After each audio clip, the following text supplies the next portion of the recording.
Copa আমেরিকার জন্য Brazil coach Dorival junior প্রথমে 23 সদস্যের একটা দল ঘোষণা করেছিলেন।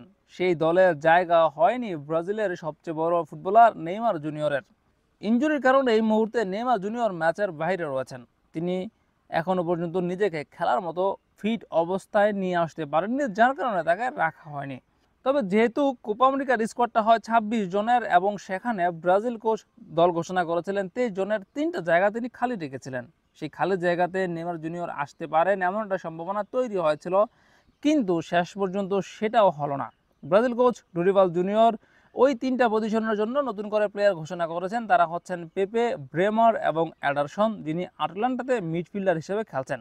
এই 3জনকে নেওয়া হয়েছে সেই 3টা পজিশনের জন্য। নেইমার জুনিয়রকে এখানে উপেক্ষিত রাখা হয়েছে। শুধু নেইমার জুনিয়র নয়, একই সঙ্গে কাশ্মীরকেও রাখা হয়নি এই দলে।